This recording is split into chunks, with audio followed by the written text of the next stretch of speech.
noche en Noticias 1, mafiosa y secuestradora llama Uribe a la Corte Suprema.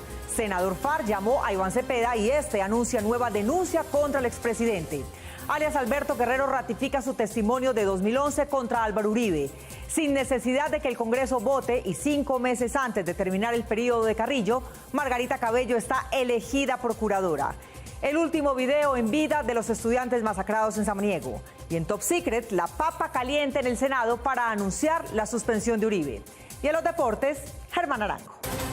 Mónica, después de 22 años, el Inter de Milán volverá a disputar una final de la Liga de Europa y esta vez su rival será el Sevilla. Se confirmó la salida de Quique Setién, ya no es más el técnico del Barcelona y las esperanzas están puestas en un holandés, Ronald Koeman. Él está lesionado, ¿cómo le va a hacer, hermano? Oiga, señor. Y aquí está. Esta es la imagen del día. Las prácticas de ahogamiento que en Estados Unidos fueron prohibidas luego de la muerte de 5 afroamericanos que está estrenando la policía de Duitama, Boyacá. El policía que redujo a este hombre de la tercera edad con el ahogamiento fue apoyado por un grupo de otros 8 que de paso aplicaron taser, también prohibidos por su letalidad, contra otro hombre de la tercera edad que salió en defensa del ahogado. De esta historia hablaremos hoy. Por la prensa libre y el derecho que todos ustedes tienen a la verdad, yo soy la Red Independiente. Presenta Noticias 1 con Mónica Rodríguez y Germán Arango. Buenas noches y bienvenidos a la mejor información del fin de semana. En desarrollo de lo que parece ser su estrategia de defensa política, el procesado expresidente Uribe dio este fin de semana extensas entrevistas a unos medios de comunicación. Sus afirmaciones contra sus jueces sorprendieron incluso a sus seguidores. Eduardo López Júquer. Mónica los llamó secuestradores y mafiosos y descalificó además a los magistrados que ya no tienen que ver con el actual proceso, pero que conocieron los antecedentes del mismo. El detenido senador Álvaro Uribe Vélez no ahorró calificativos para atacar a la Corte Suprema de Justicia por ordenar su detención domiciliaria. Eso fue un procedimiento mafioso, para llamarlo por su nombre. Eso fue un proceso mafioso, mi amor. Uribe, procesado por presunto fraude procesal y soborno a testigos, aseguró que es víctima de secuestro por la Sala de Instrucción de la Corte. Estoy indignado, Vicky, porque yo siento que estoy secuestrado. Estoy secuestrado por mentiras, estoy secuestrado por sesgos, estoy secuestrado por la complicidad entre unos magistrados y el joven senador Cepeda. También señaló al senador Iván Cepeda de ser el nuevo líder de las FARC. Él es totalmente afín, hace parte de lo que yo llamo es el líder de FARC. Y atacó al primer magistrado que conoció de su caso en la Corte. Y el doctor Barceló y el doctor Hernández participaron en la elección del doctor Reyes y de los magistrados que me encarcelaron, que me dictaron esta medida. Entonces, ¿qué independencia va a haber? El jefe del Centro Democrático aseguró que las pruebas en su contra son ilegales. Aquí que hay unas pruebas ilegales y además premeditadas, además con dolo, sí las tienen en cuenta, pero ellos mismos no las creen. Y se refirió al presunto cambio de voto de la sala, que terminó votando por unanimidad contra él. Que una sala de la Corte Suprema de Justicia, unos magistrados de esa sala cambien de opinión por la declaración de un partido político en un tema judicial tan delicado, eso no merece respeto. El detenido expresidente dijo que el respeto se lo tienen que ganar quienes lo están procesando. Perdón, es que lo primero que tiene que hacer la institución de la justicia, magistrado Reyes, es hacerse respetar. ¿Y cómo se van a hacer respetar ustedes si ustedes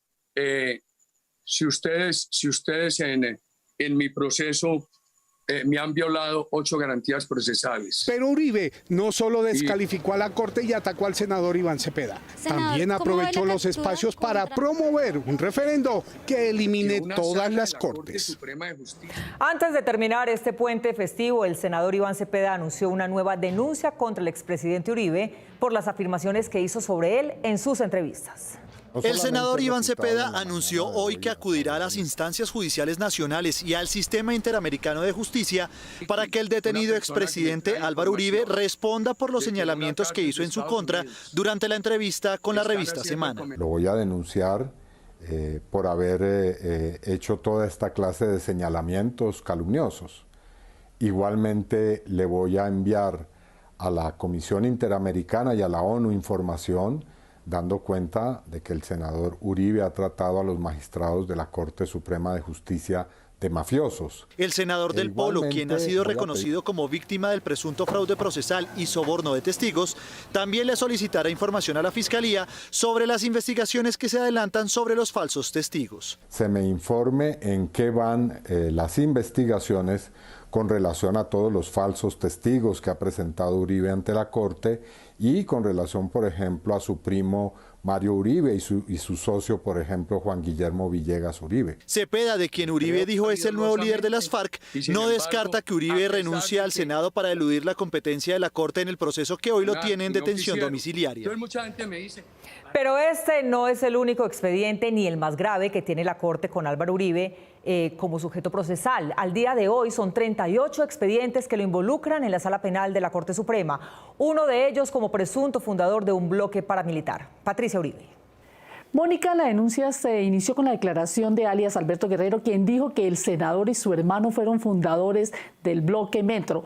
Luego ellos lo denunciaron por calumnia, pero la justicia encontró que la afirmación del paramilitar no era mentirosa. El ex paramilitar Pablo Hernán Sierra, alias Alberto Guerrero, uno de los dos testigos en el proceso que la Corte Suprema de Justicia también adelanta contra los hermanos Álvaro y Santiago Uribe Vélez como promotores del paramilitarismo en Antioquia, ratificó en su testimonio, según el cual ellos dos son fundadores del bloque Metro de las Autodefensas. Nos ha costado mucho esfuerzo. Así lo hizo saber Sierra, Alberto Guerrero, en un video que envió desde la cárcel de Cómbita, Boyacá, donde paga una condena de 40 años por sus crímenes como jefe del llamado Frente Cacique Pipintá, una facción del bloque Metro. El expresidente Uribe fue el máximo referente político de las Autodefensas Unidas de Colombia. Alias Alberto Guerrero dijo que, a pesar de sus temores, se ratifica en lo denunciado hace 9 años. Hablo con propiedad de la judicialización del expresidente Uribe porque soy el testigo que inició este proceso el 20 de febrero del 2011 con una entrevista que publicó Noticias 1. Pidiéndole que se desmovilizara y le contara la verdad al país. Con la Comisión de Derechos Humanos de la Cámara de Representantes del Congreso, el congresista Iván Cepeda visitó la cárcel 7 meses después, en septiembre de 2011, y conoció la versión y le pidió ratificarla. Los fundadores y creadores de lo que se terminó llamando bloque Metro son el señor expresidente Álvaro Uribe Vélez, Santiago Uribe su hermano, Santiago Gallón, Luis Villegas y Juan Guillermo Villegas. Sierra no se acogió a Justicia y Paz y por fuera de la justicia transicional se ratificó ese mismo año. Una entrevista al entonces representante de la Cámara, Iván Cepeda, que luego entregó a la fiscal general Vivian Morales. Junto con la entrevista de Juan Monsalve alias Guacharaco en su condición de garante del proceso como víctima del conflicto. Los hermanos Uribe Vélez lo denunciaron por calumnia, también en 2011, al paramilitar, pero este se ratificó en abril de este año. La Corte Suprema de Justicia archivó el caso considerando que las declaraciones de Sierra contra los hermanos Uribe no constituían una calumnia. En el Congreso cursa la petición que la Corte Suprema le hizo al Senado para que proceda a suspender de sus funciones al senador Uribe Vélez debido a la medida de aseguramiento que lo cobijó. Camilo Galán. Mónica, el columnista Daniel Coronel escribió este fin de semana una columna que se refiere precisamente a quien sería la sustituta de Álvaro Uribe en el Senado, hija de un alcalde señalado de beneficiar económicamente a los hijos del expresidente. La Corte Suprema envió a la presidencia del Senado la solicitud para suspender la actividad parlamentaria del senador Uribe debido a su detención domiciliaria. Una vez se surta el proceso, podría nombrarse sustituta de su curul a Jenny Rosso, exdiputada de Cundinamarca. ¿Felices con el presidente Álvaro Uribe? Jenny Rosso es hija de Álvaro Rosso Castellanos, exalcalde de Mosquera, Cundinamarca, denunciado en 2019 por Noticias 1 por beneficiar a los hijos del entonces presidente Álvaro Uribe con terrenos de la zona franca de Occidente, modificando el POT. Mis hijos son unas personas trabajadoras y honradas. En su columna titulada La Sustituta, el periodista Daniel Coronel se refiere a las determinaciones que el entonces alcalde de Mosquera, Álvaro Rosso, padre de la nueva integrante del Partido Centro Democrático, tomó para que Jerónimo y Tomás Uribe se enriquecieran. El columnista también revela los documentos que desde 2011 el jefe de la unidad especializada en delitos contra la administración pública le entregó al director nacional de fiscalías, que indican cómo el alcalde Rosso se benefició ilegalmente adquiriendo parte de estos terrenos. De igual modo, hace referencia al material probatorio a conductas punibles contra la administración pública, en los que eventualmente estarían involucrados los hijos del expresidente Álvaro Uribe. Las pruebas a las que se refiere el fiscal fueron encontradas por investigadores de la Corte Suprema que investigan al parapolítico Mario Uribe en una oficina de abogados de Medellín. Las otras 19 hectáreas para el alcalde a nombre de Luis Rosso y Efraín Fernández. En la nota manuscrita se habla de la división de un terreno a Luis Rosso, hermano del alcalde Álvaro Rosso y Efraín Fernández. Posteriormente fue comprado por familiares del alcalde, además de su hija y próxima senadora Jenny Rosso, quien es beneficiaria del cambio de índice de ocupación que su papá, el alcalde, firmó para el predio original de los hijos del expresidente Uribe y parte del cual terminó en manos de los Rosso a través de Arcas Group Empresarial SAS, de la que Jenny Rosso es socia y que promocionan la venta de lotes en el predio contiguo a la zona franca de Occidente. Casi simultáneamente con los acontecimientos alrededor del proceso Uribe, el Senado adelanta con premura la elección del reemplazo del procurador Fernando Carrillo. Juliana Ramírez. Mónica, la candidata de Duque, la ministra de Justicia Margarita Cabello, está elegida antes de que haya votación en el Senado y 5 meses antes de que concluya el periodo de Fernando Carrillo, que al parecer parece ser una piedra en el zapato del gobierno Duque. Aunque al procurador Fernando Carrillo aún le faltan 5 meses para terminar su periodo, el Congreso ha mostrado prisa por votar por Margarita Cabello, la candidata del presidente Duque, al parecer también del encartado expresidente Uribe, quien además la considera testigo en su proceso en la Corte Suprema de Justicia. La actual ministra de Justicia tiene unos testimonios muy importantes. En mi denuncia al doctor Barceló ante la comisión de acusación, yo cito todos los testigos. Este sábado, en una extraña reunión por Zoom convocada el mismo día por el senador Juan Felipe Lemus, sobrino del primo del expresidente Mario Uribe, 12 de 14 senadores del partido de la U decidieron apoyar, pese a tener múltiples conflictos de interés, a Cabello. El senador Eduardo Pulgar, denunciado por intentar sobornar a un juez, votó por ella, no obstante que tiene este proceso pendiente en la Procuraduría. Lo hicieron también Armando Benedetti, con investigación en el Ministerio Público por interceptaciones ilegales, y Ritter López, ficha de Dilian Francisca Toro, quien además fue imputado por contratar a un narcotraficante cuando fue alcalde de Palmira. Andrés García Zucardi es hijo de Juan José García y Piedad Zucardi, el primero condenado por peculado y la segunda investigada por parapolítica. García Zucardi también es sobrino del ex senador Álvaro El Gordo García, condenado por ser el autor de la masacre de Macayepo en Bolívar. John Besaile, cuyos hermanos Musa y Edwin están condenados, el primero por el cartel de la Toja y el segundo por el cartel de la hemofilia. José Alfredo Génico, cuyo papá Lucas Génico fue condenado por corrupción y parapolítica, es primo también de Luis Alberto Monsalvo Génico, exgobernador condenado recientemente por corrupción al sufragante. También es familiar del narcoasesino Kiko Gómez. José David Name Cardoso heredó la estructura política de su papá José Name Terán y es sobrino del megacontratista David Name, quien fue señalado en su momento por parapolítica. Y por último, sobresale la senadora Maritza Martínez, cuyo esposo Luis Carlos Torres no solo fue investigado por parapolítica, sino que fue inhabilitado por la Procuraduría por irregularidades en contratación. De visita en el país, el asesor de seguridad nacional de Donald Trump anunció junto con el presidente Duque la iniciación de una nueva etapa de la colaboración de ese país con nuestro gobierno.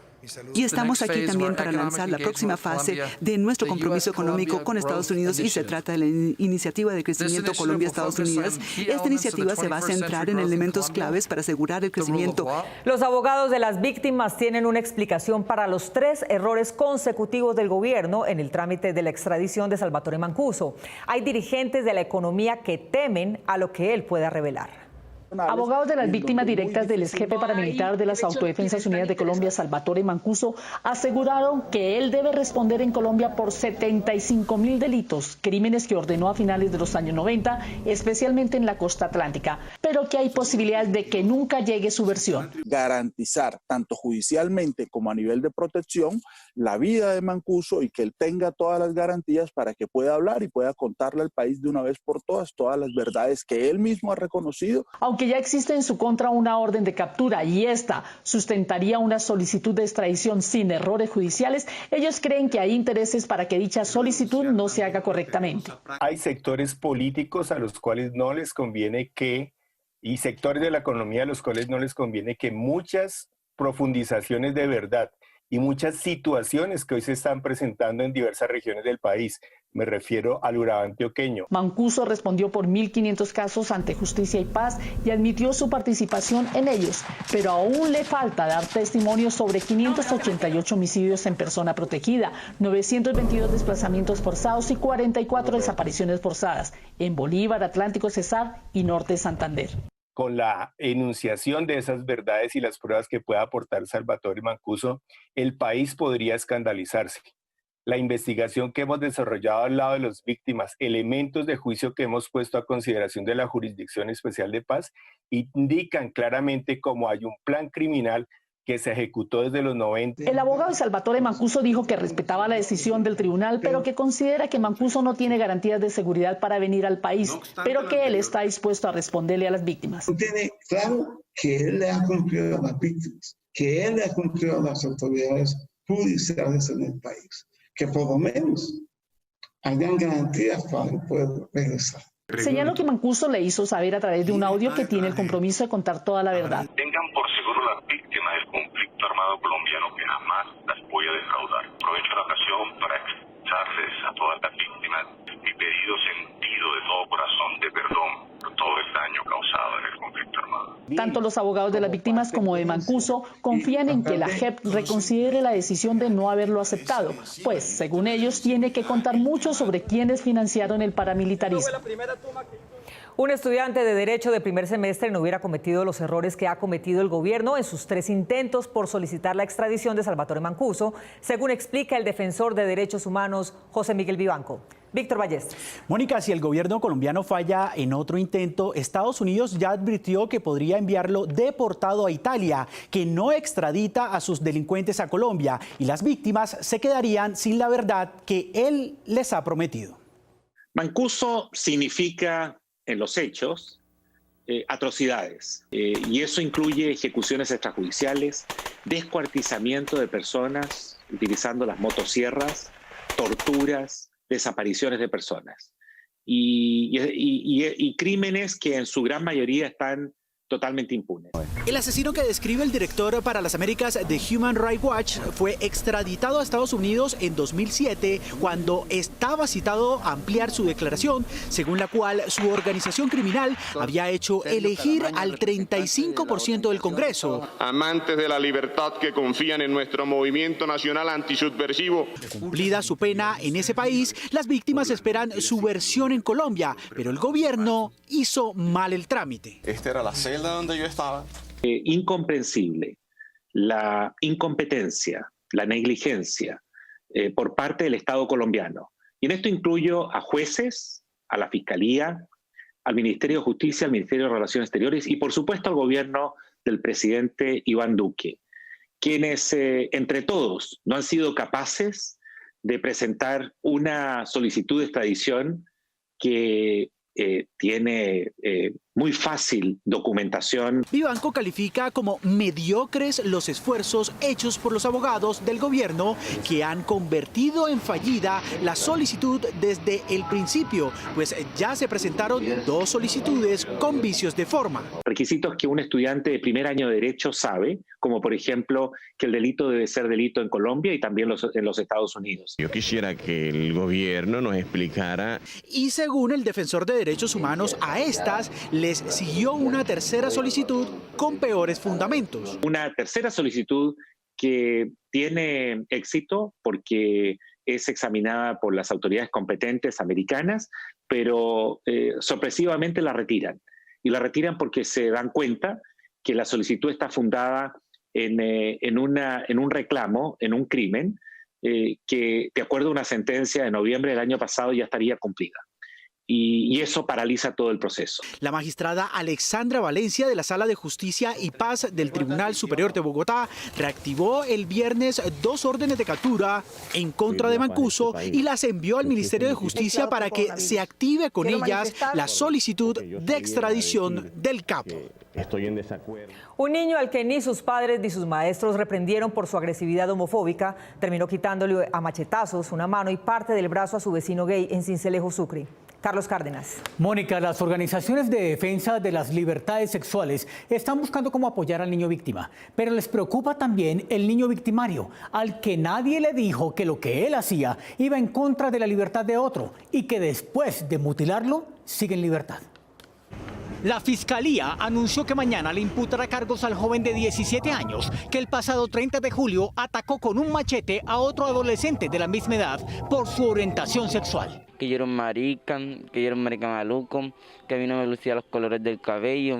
Luis, uno de los vecinos más queridos del barrio Altos del Rosario de Sincelejo, Sucre, soportó durante varios meses los ataques verbales del otro menor. Como un chico que no le hace caso ni a la madre ni al padre. Y cuando le pega al padre, tiene apoyo de la mamá. Y cuando le pega a la madre, tiene apoyo del papá. Y por eso él alcahuetea en todas esas cosas.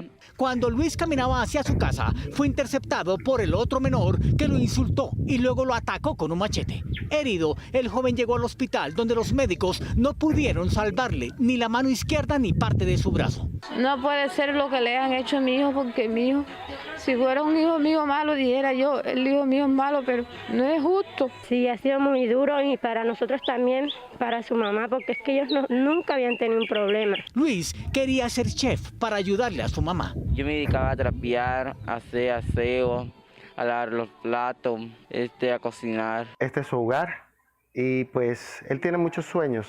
Él quiere hacerle la cocina o quería hacerle la cocina a su mamá. El joven agresor está en libertad. En los últimos 5 años, el 6% del total de las muertes violentas de personas LGBT corresponde a menores de 18 años.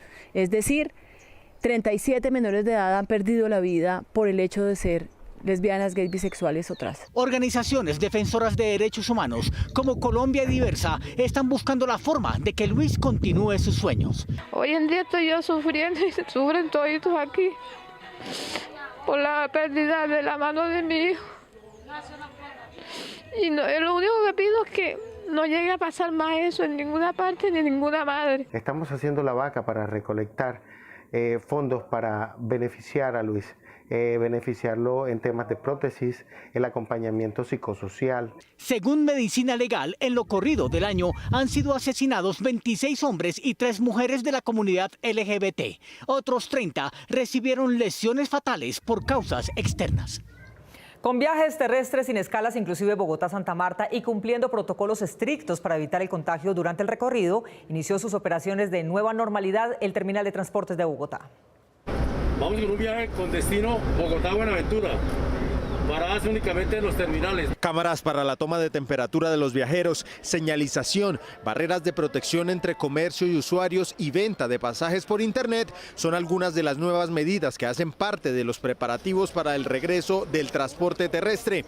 Así lo dio a conocer María Carmenza Espitia, gerente general de la Terminal de Transporte de Bogotá. Es importante contar a los usuarios cómo nos estamos preparando para en próximos días, cuando esté un poco más baja este pico de la pandemia, podamos hablar de un porcentaje de reapertura corto, así sea un 6%. El compromiso es que los usuarios puedan tener un viaje seguro y, como Diego, volver a su ciudad de destino para ver a su familia después de 5 meses, cumpliendo con todos los protocolos de bioseguridad. Facilita, por lo menos a nosotros que llevamos tanto tiempo encerrados, volver a encontrarnos con nuestras familias. Para mí es como la iniciación de que ya vamos a empezar otra vez a retornar nuestras vidas. Para los conductores de estos vehículos también se vuelve un alivio regresar a su oficina, como le dicen a la cabina, y recorrer nuevamente las carreteras del país. Estaba extrañando mucho volver a las carreteras colombianas, sí, claro, porque estar en la casa encerrado con esta pandemia que tenemos ha sido muy difícil. Y me siento como una gaviota cuando sale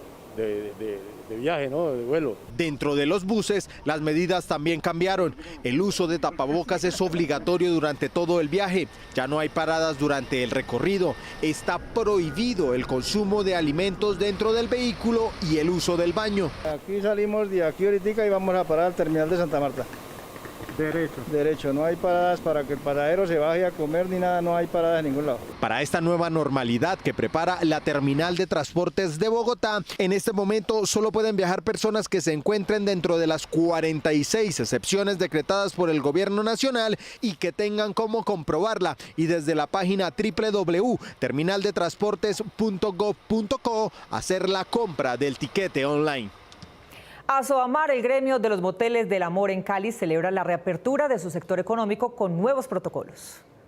Cali intenta una nueva normalidad en la pandemia con la reactivación de sectores económicos. El sector gastronómico recién abrió sus puertas en varias zonas de la ciudad. Los restaurantes de zonas tradicionales como el Parque del Perro, Granada, San Antonio, Ciudad Jardín activaron sus protocolos de contención del virus. Queremos generar confianza y generar digamos, un mensaje optimista y positivo que es posible aún en medio de las dificultades de la pandemia que la gente comience a reactivar la economía, pero también que se encuentre con sus amigos, que se encuentren las familias, volver a intentar recuperar estas nuevas normalidades. Otro de los sectores que se alista para abrir sus puertas en los próximos días es el de los moteles. 75 de estos establecimientos cumplen con todos los protocolos de bioseguridad exigidos por las autoridades. Los establecimientos han cumplido con todos los protocolos. Hemos podido verificar que hacen un buen proceso de desinfección, de tamizaje, de limpieza de las áreas comunes, limpieza de las habitaciones,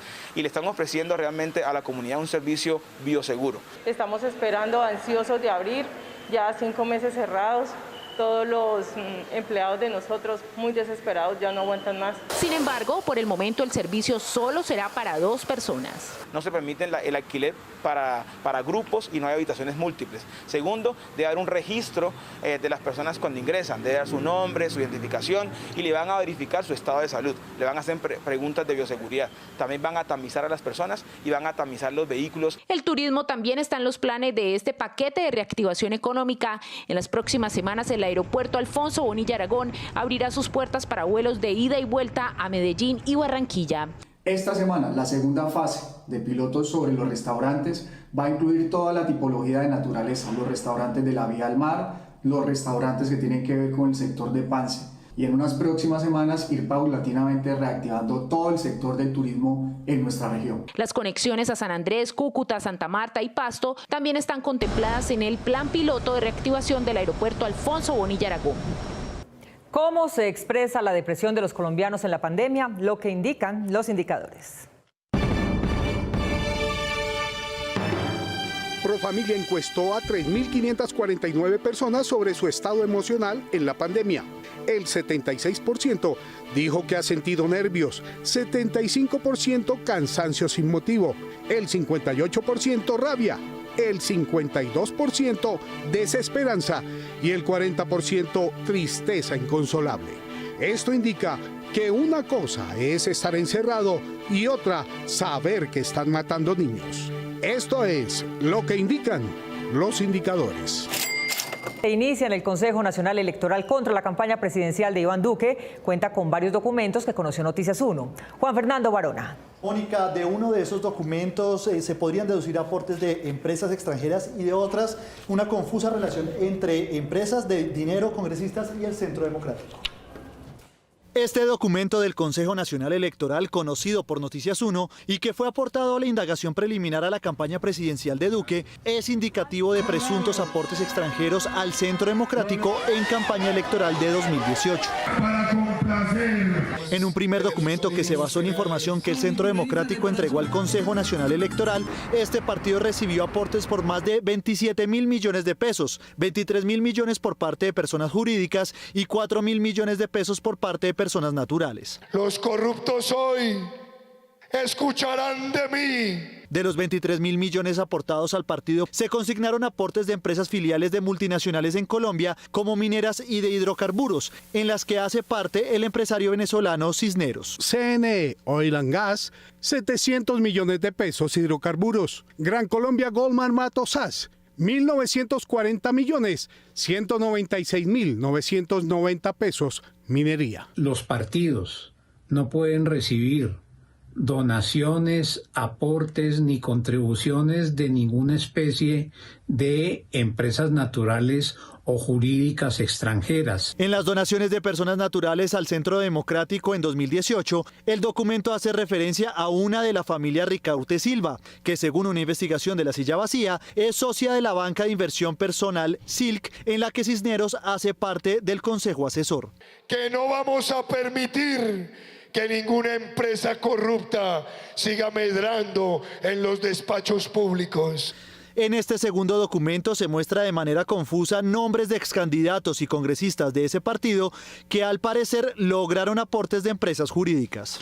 Cabal Molina María Fernanda, Bavaria 4 millones. Holguín Moreno Paola Andrea dona Centurión 15 millones de pesos. Mejía Carlos Felipe dona Tecnodiesel AC 18 millones de pesos. Aunque estos dineros fueron donados al Centro Democrático, el Consejo Nacional Electoral deberá determinar si fueron traspasados a la campaña presidencial de Iván Duque, teniendo en cuenta que la colectividad le hizo una transferencia en calidad de préstamo por un monto de 2.700 millones de pesos. Esas sanciones van desde la devolución de los recursos otorgados por el Estado hasta la suspensión o pérdida de la personería jurídica de la respectiva agrupación. En los próximos días, el Consejo Nacional Electoral podría llamar a versión libre a la directora del Partido Centro Democrático, Nubia Estela Martínez, así como a los representantes de las empresas para que expliquen los aportes a la campaña del candidato Iván Duque. Noticias 1 conoció el video de la fiesta que celebraban los jóvenes de Samaniego, Nariño, antes de que un grupo de hombres armados los asesinara. Noticias 1 conoció parte de los archivos en fotografías, videos y documentos que están siendo objeto de análisis por parte de las agencias de seguridad para tratar de esclarecer las identidades de los asesinos y los móviles de la masacre en Samaniego, Nariño, de los 8 jóvenes que tenían entre 18 y 24 años. Este video está siendo examinado por los agentes.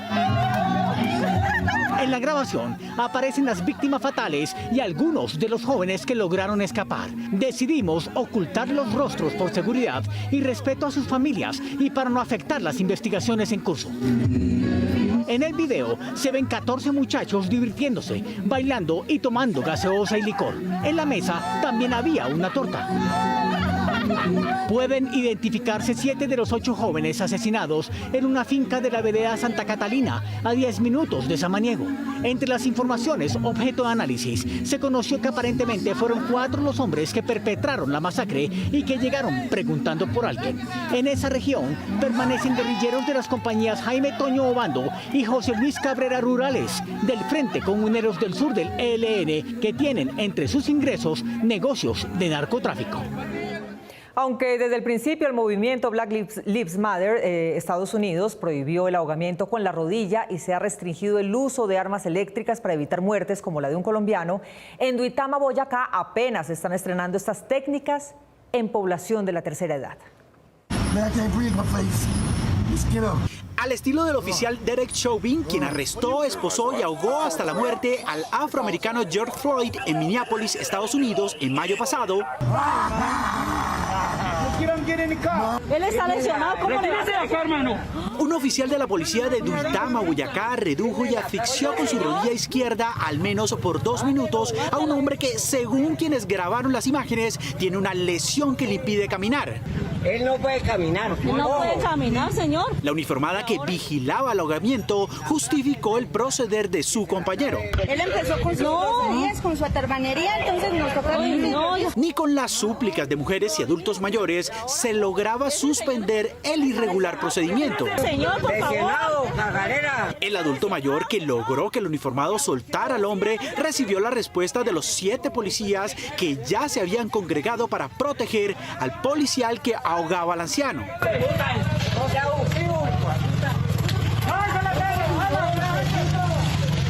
Uno de ellos portaba un taser, arma eléctrica que también mató a un colombiano en Miami en un procedimiento policial.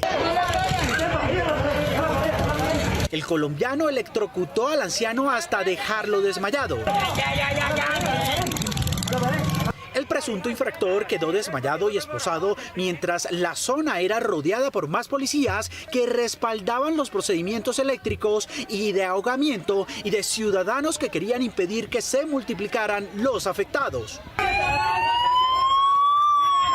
Hoy, 24 horas después de lo ocurrido y cuando las imágenes se hicieron virales en redes sociales, la policía envió este comunicado de prensa y adjuntó 4 fotografías para explicar que los hechos ocurrieron en el barrio Centro en medio de un procedimiento de control y vigilancia a un establecimiento comercial donde se encontraban 8 personas ingiriendo bebidas alcohólicas y que el hombre que asfixiaban se resistió y los agredió física y verbalmente. En desarrollo del procedimiento policial, fueron realizadas 11 órdenes de comparendo por infracción al artículo 35, numerales 1 y 2, y la suspensión de la actividad comercial en aplicación al Código Nacional de Seguridad y Convivencia. Él empezó con sus groserías, con su atarbanería. Solo en el último punto del comunicado, el comando de la policía de Duitama señala que dispuso de las diligencias necesarias para establecer si se presentaron fallas o no durante el procedimiento.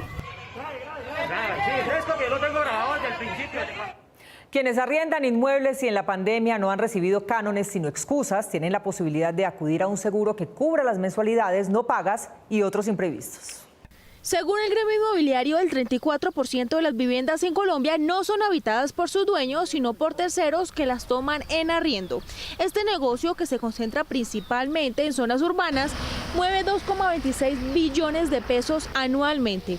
Sin embargo, se ha visto afectado por la erosión que ha ocasionado en la economía y en la capacidad de pago de los colombianos la pandemia. Y aunque el gobierno ha dado la orden de no desalojar en pleno brote del coronavirus a morosos, la pregunta que queda es: ¿quién le responde a los arrendadores por el dinero que normalmente esperan recibir, pero que por fuerza mayor no les está llegando en plena pandemia? Dos buenas opciones son las fianzas o las pólizas de arrendamiento. Aunque las ofertas son variadas en el mercado, la mayoría de aseguradoras ofrece protección ante el impago de cuota de canon y de la administración. Lo que se cobra por comisión y por prima respectivamente en Cali al menos está del orden del 2% del valor del canon pagado mensualmente. En Bogotá es el 2.5%. Esta aseguradora ofrece un amparo integral y uno básico. En el primero, además de cubrir el canon de arrendamiento y la cuota de administración, incluye el impuesto de IVA para aquellos inmuebles con destinación comercial. Si se llegase a necesitar el seguro de esta empresa, se hará cargo, además del pago de arrendamiento de la administración, del servicio de plomería, cerrajería, electricidad, reemplazo de vidrios y orientación jurídica. Por su parte, la cooperativa de seguros ofrece un amparo que cubre el arrendamiento, los saldos pendientes de administración y servicios públicos. Adicionalmente, también se puede incluir una póliza de renta por incendio y asistencia domiciliaria. Brito, el máximo exponente de la plástica brasileña actual, vio hacerse añicos una de sus obras por cuenta de su trato irrespetuoso al personal de un restaurante. Llegó el momento de Top Secret, la vida secreta de los famosos.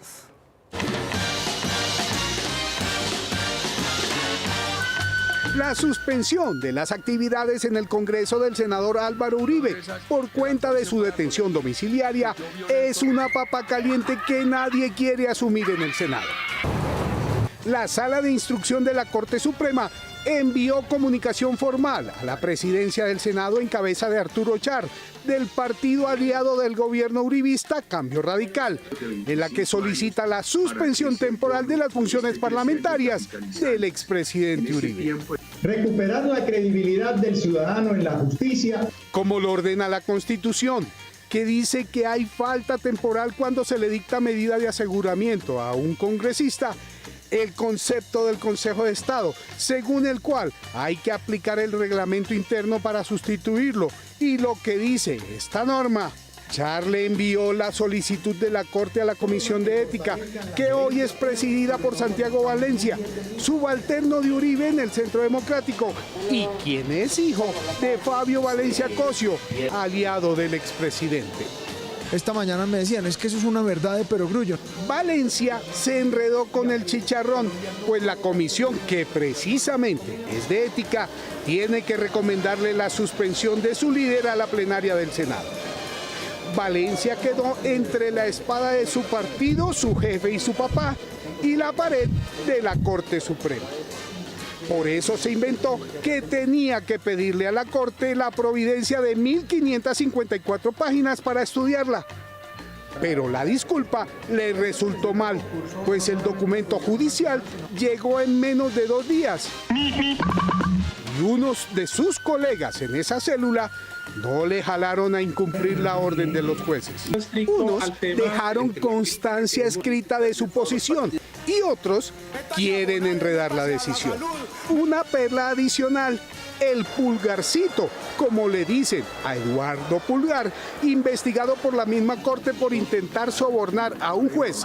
Según revelación de Daniel Coronel, integra la Comisión de Ética y no se declara impedido. En los próximos días, el Senado tendrá que suspender a Uribe o desobedecer a la Corte Suprema. Prueba de fuego para la democracia.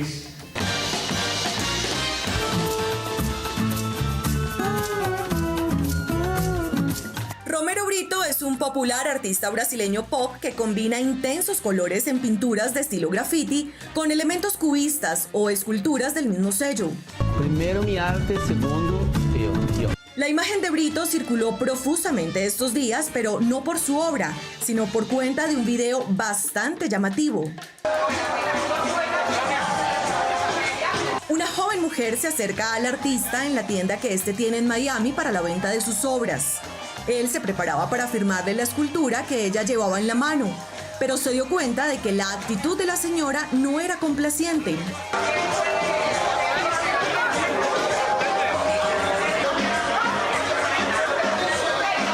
Ella explicó el motivo por el que estaba ahí, mientras Brito la miraba desconcertado.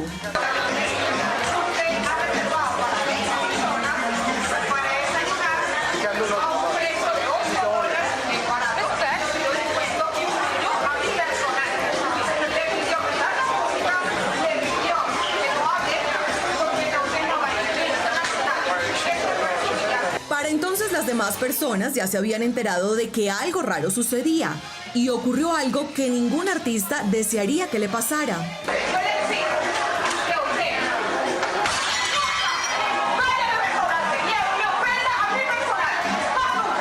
El gesto de Brito y de los demás fue de absoluto asombro.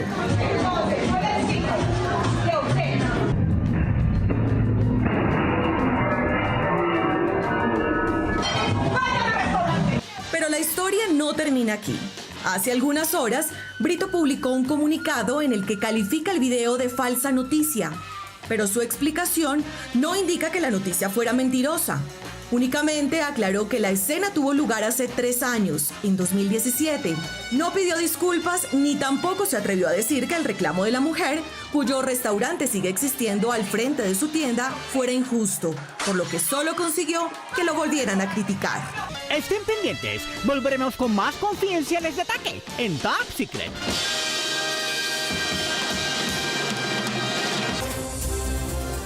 Nuestro video final es el dramático derrumbe en Amagá, Antioquia, en las obras de reforzamiento de la vía al Pacífico sobre la vía 4G que allí se construye.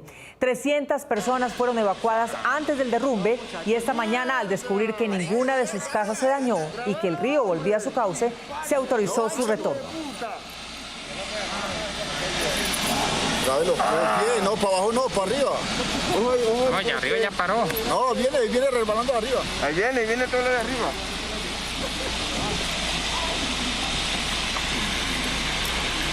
Uy, no sé, estaba grabando. No, muchachos. ¡Mierda! Déjalo bien. Grabalo, hombre. Uy, parce. No, ánchalo. De puta. Grábelo. No, para abajo no, para arriba. No, ya arriba ya paró. No, viene resbalando arriba. Ahí viene todo lo de arriba. Nos vemos en las redes sociales el próximo sábado a las 8 de la noche aquí en Cable Noticias con las mejores noticias del fin de semana. A ustedes, como siempre, gracias por elegir la independencia. Feliz noche para todos. Véanos en los cableoperadores DirecTV, Claro, Movistar, Tigo Une, HBTV, M-Cali, ETV y a través de nuestras redes sociales YouTube, Facebook, Instagram y Twitter.